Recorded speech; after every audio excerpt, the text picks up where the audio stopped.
잘 지내셨나요? 예, 반갑습니다. 어깨에 좀 힘 빼시고요. 예, 편안하게, 마음을 좀 편안하게 가지시고, 함께 말씀을 나누는 이 시간이 되었으면 좋겠습니다. 성경을 보면 창세기 1장은 하나의 모판과 같은 장입니다. 모판, 설계도로 말하면 시방서라고 말합니다. 그래서 이 건축을 할 때 시방서를 하나를 보면 이 집이 어떻게 지어질 거고 몇 층으로 되고 어디에 무슨 건물이 있고 어디에 뭐가 있고 하는 것이 한목에 다 보입니다. 그래서 이것이 이제 나중에 설계도로 몇 페이지의 설계도로 나오고 그리고 그것을 기초로 해서 집을 짓게 되지요. 우리 신앙도 마찬가지입니다. 창세기 1장이 모판이기 때문에 시방서기 때문에 우리는 이 1장을 잘 보시면 하나님의 구원 계획이 어느 방향으로 가고 있는지를 볼 수가 있다는 거예요. 그래서 이 창세기 1장적 차원에서 하나님의 구원 역사를 보면 전체적인 그 흐름의 방향이 어떤 한 사람에게 집중되어 가고 있다는 것을 알게 됩니다. 하나님이 이렇게 구원의 역사를 이루어 가시는구나. 이 성경은 아담이라고 하는 사람이 하나님으로부터 만들어졌지요. 흙으로 만들어졌지요. 그래서 우리는 이 아담이라고 하는 육적인 사람에서 소위 영적인 아담으로 만들어 가시려고 하는 것이, 창조하려고 하는 것이 하나님의 이 1장에서 들어있다는 것입니다. 그래서 영적인 아담에서 이제는 아브라함이라고 하는, 우리가 흔히 말하고 있는 믿음의 조상, 이 아브라함이라고 하는 개인에게로 그 모든 방향이 정해져 있다는 것입니다. 그러면 우리가 아브라함을 어떻게 이해해야 될 것이냐? 이 아담이라고 하는, 흙으로 만들어진 아담이라고 하는 사람은 제조된 인간을 말해요. 뭘로 만들어졌어요? 진흙으로 만들어졌어요. 그래서 아파르라고 하는 단어에서 아담아 그리고 아담 이렇게 발전해 온 거예요.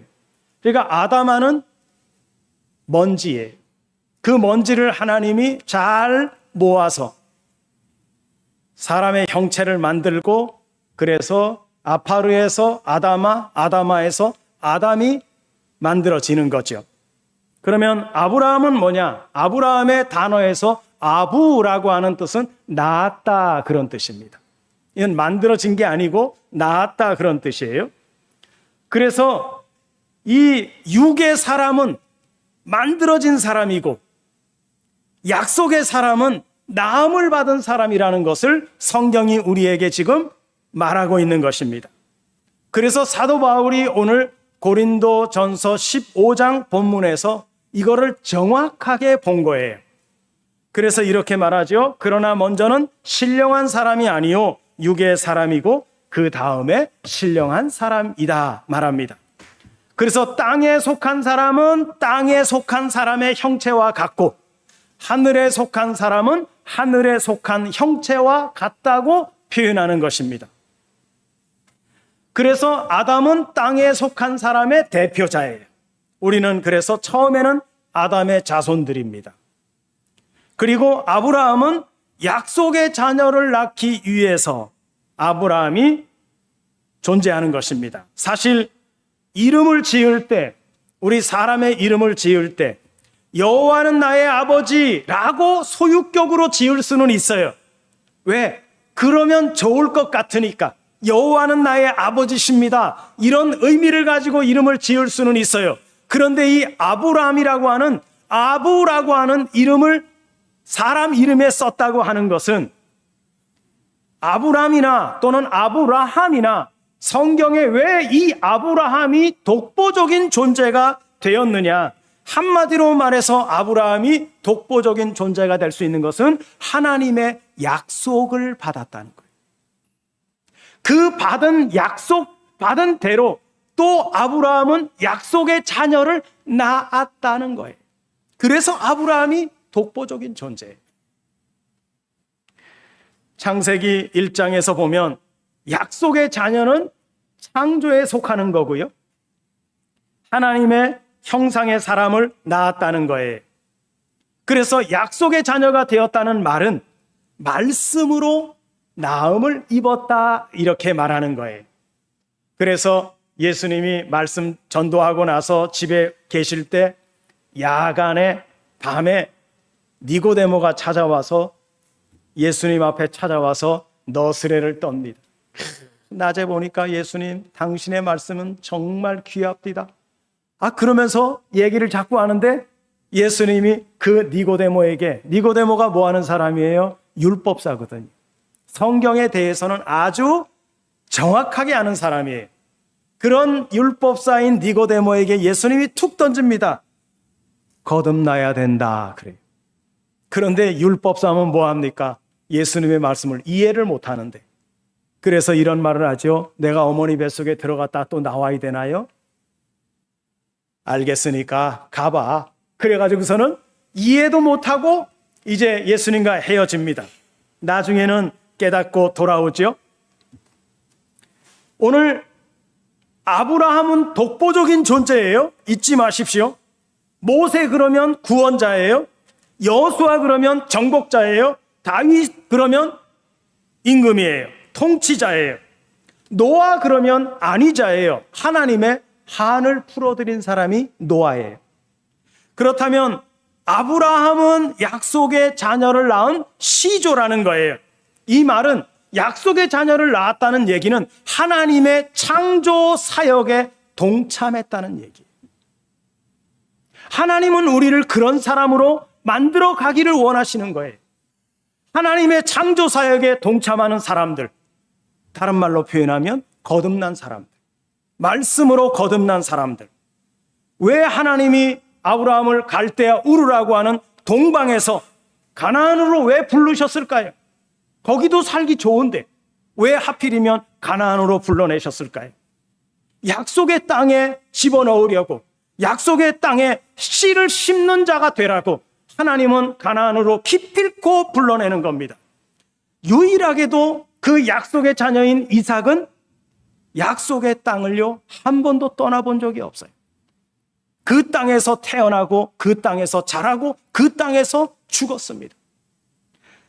약속의 땅과 약속의 자녀, 우리는 이 아브라함의 이 사실을 그리고 믿어야 되는 거예요. 그래서 아브라함에게 말씀하실 때마다 땅 약속을 하시고 후손 약속을 하시는 겁니다. 여러분, 그렇다면 약속의 자녀가 살아가야 될 땅은 어디일까요? 애굽일까요? 아니면 다른 곳일까요? 가나안 땅이어야 되는 것입니다.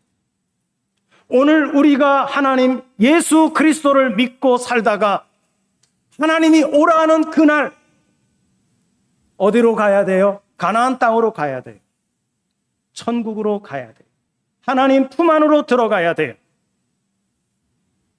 하나님이 그래서 가나안 땅을 고집하는 거예요. 죽어도 가나안 땅 가야 돼. 애굽이 아무리 좋아도 그들이 430년 동안의 오랜 세월을 애굽에서 물들어서 풍습에 쩔어서 살았지만 그래도 그들을 끄집어내야 돼요. 왜 그렇습니까? 가나안 땅에 집어넣으려고 하는 하나님의 고집이에요. 사랑의 고집이에요. 그러면 가나안 땅은 뭐예요? 젖과 꿀이 흐르는 땅이라고 성경은 말합니다. 그런데 거기에는 이방 족속, 7족속 원주민들이 살고 있습니다. 중요한 것은 뭐예요? 그 땅에 누가 살든지 간에 중요한 것은 하나님의 자녀들이 거기를 정복하고 거기를 다스리는 삶을 살아야 된다는 것입니다. 그 땅에 약속의 자녀들을 심기 위해서 세상에서 반드시 구출해서 그들을 반드시 그곳에다가 넣으시려고 하는 계획이 있는 거예요.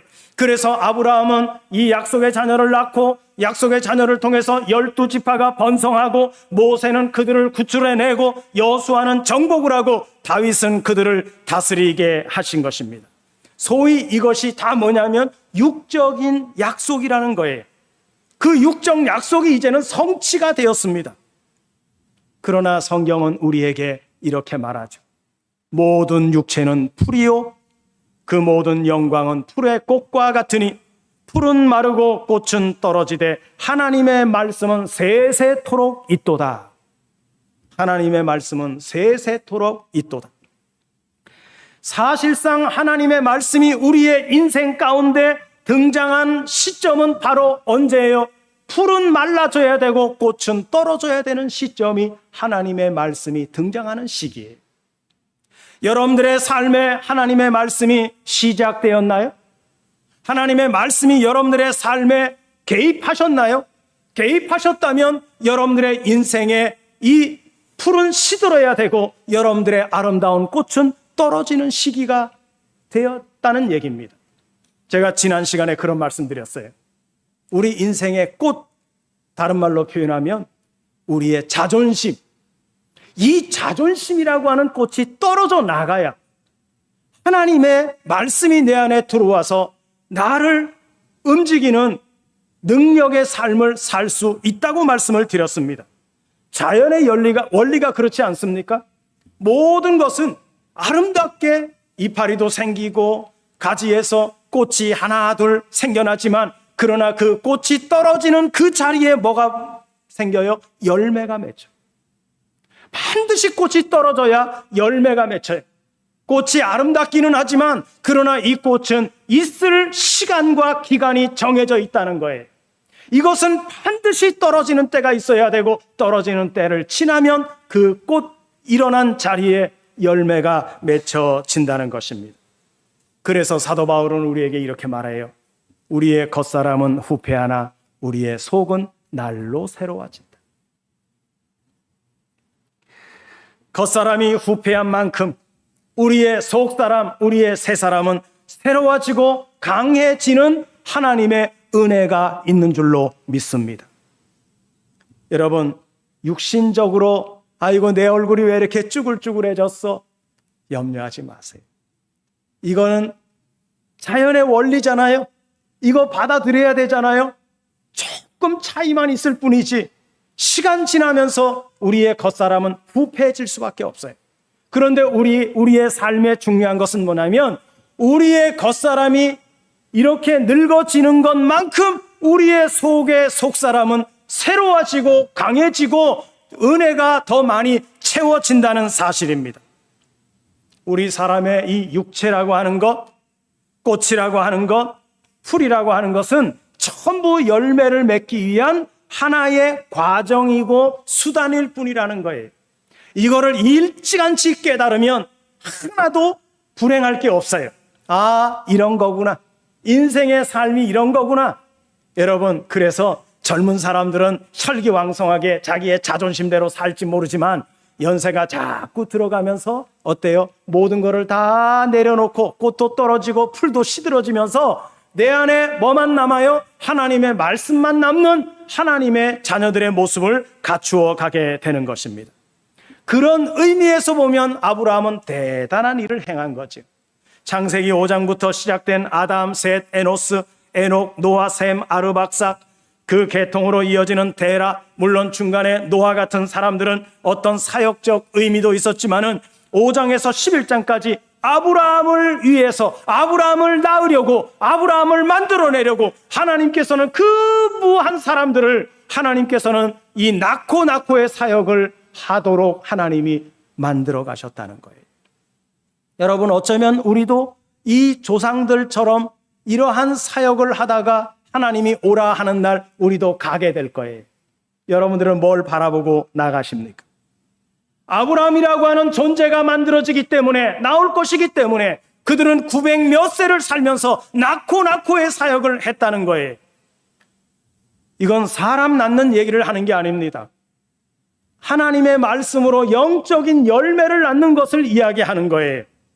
그들의 믿음이 뭐예요? 아브라함이 나올 것을 소망하고 그 사역을 감당했다는 얘기예요. 우리가 항상 성경을 보면서 우리의 믿음에 대해서 생각해야 될 것은 우리는 지나온 과거를 보면서 믿음을 챙겨나가고 있죠. 아브라함이 어떻게 살았더라, 모세가 어떻게 살았더라, 다윗이 어떻게 살았더라. 그런데 그때 당시 조상들은 과거를 보고 믿은 게 아니라 미래를 보고 믿었다는 거예요. 약속은 받지 못했지만 미래를 보고 나갔다는 거예요. 그래서 히브리서 11장의 믿음의 조상들이 나오는 겁니다. 어쩌면 우리는 죄와 싸우되 피 흘리기까지는 싸우지 못하고 있습니다. 여러분, 우리가 하나님의 참 아들이 되었다면 반드시 징계가 따라올 것입니다. 아브라함의 사건을 잘 보십시오. 아브라함이 하나님의 부름을 받아서 갈대아 우르에서 어디로 나옵니까? 가나안 땅으로 왔습니다. 가나안 땅에 와봤더니 하나님의 말씀과는 달라요. 젖과 꿀이 흐르지도 않았고 오히려 그 땅에 가뭄이 들어가지고 여기서 못 살겠네. 그래가지고 어디로 갑니까? 애굽으로 가요. 애굽으로 가가지고 사는데 바로 임금을 속이고 아내를 팔아먹으려고까지 했어요. 다행히 하나님의 도우심으로 그 자리에서 벗어나게 하고 많은 재물을 얻어가지고 다시 가나안으로 돌아와요. 돌아오자 또 문제 생깁니다. 많은 소유물 때문에 아브라함의 목자들과 롯의 목자들의 다툼이 생겨요. 그래서 롯과 아브라함이 분가가 됩니다. 좀 살만하니까 롯이 들어가 있는 그 소돔과 고모라 성에 그돌라오멜과 5 임금들이 모여가지고 전쟁을 치르는데 롯이 잡혀갔다 그러니까 자기의 사병 다 데려다가 그 전쟁에 참여해가지고 또 조카를 데리고 나와요. 조금 살만하니까 소돔과 고모라 성에 죄악이 관영해서 하나님께서 심판하시겠다고 합니다. 그 이전에 하갈과 이스라엘의 문제가 있었고요. 하갈과 사라의 문제가 가정의 불화를 가져옵니다. 아브라함의 일생이란 어떻게 보면 소위 성경적으로 공식적인 기록은 다 이런 정도예요. 여러분 어떻게 생각하세요? 무슨 문제 같아요? 인간적인 혈육 문제에 매달려 살았다는 얘기예요.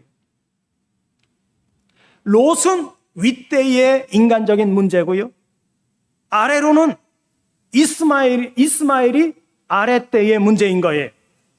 결국 혈육 문제로 위에 아래로 다 걸쳐 있는 아브라함. 이 혈육의 문제를 제대로 해결하지 못하고 일생을 보내요. 어떻게 정리가 됐습니까? 하갈과 이스마엘은 추방당하고 롯은 분가하고 이스마엘과 하갈은 동방에서 살게 되고 역시 소돔성에서 추방된 롯의 2 딸도 동방에서 살고 건너편 맞은편이에요. 서로 보고 있지만 오고 갈 수 없어요. 다 쫓아버려요. 동방으로 다 건너가라. 그리고 누구만 남겨요? 이삭만 남겨요. 아담도 에덴의 동편 놋 땅에 가서 살게 합니다. 이 놋이라고 하는 뜻은 방황하다 그런 뜻이에요. 하나님 없이 사는 우리의 인생은 방황 자체입니다. 아무리 잘 살아도 아무리 멋있게 살아도 방황할 수밖에 없어요. 하나님을 등지고 나가는 세상 사람들은 방황 연속이에요. 아브라함이 우리에게 보여준 것처럼 마주보면서 갈망하면서 살지만 오고 가지 못해요. 누가복음에 나오는 것처럼 부자와 나사로가 죽은 후에 부자는 물 한 방울이 필요해서 달라고 하는 지역에 가 있고 거지 나사로는 아브라함의 품에 있으면서 서로 마주보고 있지만 그들 사이를 구렁이 놓여 있어서 오고 가지 못하는 형편. 바로 아브라함의 삶에도 이러한 이 분가된 모든 사람들은 바로 이 동편이라고 하는 놋 땅이라고 하는 하나님이 없는 그러한 땅에서 서로 마주보고는 있지만 오고 가지 못하는 그러한 모습인 것입니다. 이게 다 누가 하시는 거예요? 하나님이 분리하시는 거예요. 그리고 나서 아브라함은 이삭을 하나님 앞에 자신으로부터 분리시켜서 드릴 수 있는 아브라함이 됩니다. 우리가 성경에서 일관되게 볼 수 있는 것은 뭐냐면 하나님은 우리에게 끊임없이 요구하고 말씀하고 싶어 하시는 것은 뭐냐면 세상으로부터 분리하라는 거예요. 이유가 없어요. 세상으로부터 분리하라는 거예요. 육으로부터 분리하라는 거예요. 그러면 우리가 뭐하고 살아야 되느냐? 약속 붙잡고 살라는 거예요. 말씀 붙잡고 살라는 거예요. 우리가 지금 그렇게 돼야 되기 때문에 이렇게 말씀을 드리는 게 아니에요. 육이라고 하는 것은 항상 윗대와 아랫대. 왜 그걸 끊어야 되느냐? 윗대는 우리에게 있어서는 윗대는 누구만 계시면 돼요? 하나님 아버지만 계시면 돼요. 아랫대에는 뭐만 있으면 돼요? 약속의 자녀만 있으면 된다는 얘기예요. 이게 깔끔하게 우리의 신앙생활 속에서 분리되고 또 분리되고 딱 단절이 돼야, 그래야 제대로 된 하나님의 약속의 자녀를 생산하게 되고 그 약속의 자녀를 기필코 하나님 앞에 바칠 수 있는 존재로 바꿔지는 거예요. 여러분 보세요. 아담에게는 영이 없어요. 혼만 있습니다. 그래서 하나님의 형상이 없어요. 하나님의 형상이 없으니까 하나님의 형상화가 안 되는 것입니다. 롯이나 이스마엘에게는 그 형상이 없습니다. 하나님의 형상은 누구에게만 있습니까? 이삭에게만 있어요. 왜? 말씀으로 거듭난 자니까. 그 형상이라고 하는 씨를 보존하기 위해서 하나님은 항상 이 가라지 같은 존재들을 어떻게 해요? 정리해 나가신다는 거예요. 여러분들을 지금도 붙들고 여러분들로 하여금 하나님을 믿는데 걸림돌이 되는 무엇이 있다면 여러분 그것은 가라지라고 생각하고 분리시켜야 됩니다. 알곡과 가라지는 함께 있을 수 없어요. 자라는 동안에는 함께 있을 수 있을지 모르지만 그러나 시간이 점점 지나면서 구분이 돼야 되고 분리시켜야 되고 떠나보내야 될 것들이에요. 이런 거 붙잡고 있다고 해서 다시 되돌아오지 않아요. 죽은 아들 불알 만진다고 살아나지 않듯이 오늘 아브라함은 롯의 문제 때문에 얼마나 고심을 많이 합니까? 이어서 이스마엘 때문에 속이 많이 상했습니다. 아브라함도 그런 과정을 겪고 왔었다는 것입니다. 오히려 기근이라는 것이 아브라함에게 그대로 남아서 이 기근을 어떻게 하든 내가 여기에서 견디면서 고생했더라면 가축 많아가지고 롯과 분리되는 일은 없었을 것입니다. 애굽이 없었다면 하갈이라고 하는 여종이 따라붙을 이유가 없습니다. 결국 롯이나 하갈, 이러한 모든 이스마엘의 문제나 이게 다 어디에서 온 거냐? 애굽의 산물이에요. 오늘날로 말하면 세상 쪽에서 온 거예요. 세상에서부터 온 거예요. 여러분 생각해 보세요. 이런 것들이 세상에서 온 거예요. 그런 것이 올 때는 얼마나 좋았어요? 마음이 푸근해지고 내가 부자 된 것 같고 그렇지만은 그러나 결국은 하나님이 어떻게 정리를 하십니까? 다 보낼 거 보내버립니다. 뭐만 남아요? 아브라함과 이삭만. 이게 하나님의 방법이에요. 여러분들은 어디에 와 계십니까? 아직도 끊어낼 거 끊어내지 못하고 오늘 늘 거기에 마음을 써가면서 하나님께로 가야 될지 세상으로 가야 될지 고민하고 자책하고 있지는 않습니까? 여러분, 만약에 아브라함이 단단한 대가를 지불하게 되는데 애굽에 내려가지 않고 약속의 땅에 기근을 견디면서 그리스도의 사랑이 우리를 내 안에서 끊어낼 수 없다는 확실한 믿음만 가지고 있었다면 아브라함의 일생은 어떻게 될까요? 아마 성경 창세기 50장 가운데 절반 정도가 아브라함 얘기거든요. 딱 3장만 필요했을 거예요. 불러내신 하나님의 이 말씀장과 그 다음에 이삭을 얻어낸 18장과 그리고 22장 이삭을 하나님의 전에다가 바치는 그러한 장만 있을 것입니다. 그런데 왜 성경은 아브라함을 그렇게 내려가는데 애굽으로 내려가는데 가만 놔뒀을까요?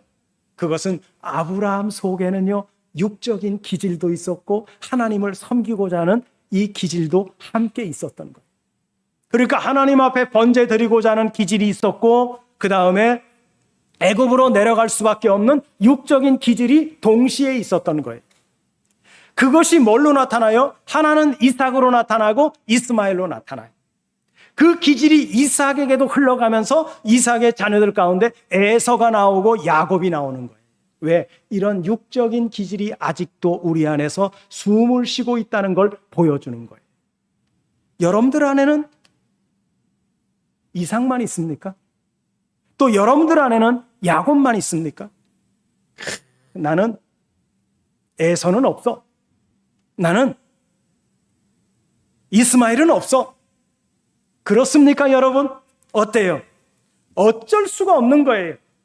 그러니까 하나님이 그냥 놔두시는 거예요. 우리 속에는 이러한 2가지의 모습이 들어있는 거예요. 그런데 언젠가는 이것 중에 하나는 잘려서 처단해야 된다는 것. 처단해야 된다는 것. 꽃이 떨어져야 열매가 맺듯이 예수님이 이 땅에 오셔서 그분은 어떤 분이시냐면 인성 안에 하나님의 신성이 들어있는 분이에요. 그래서 신인 양성이라고 말합니다.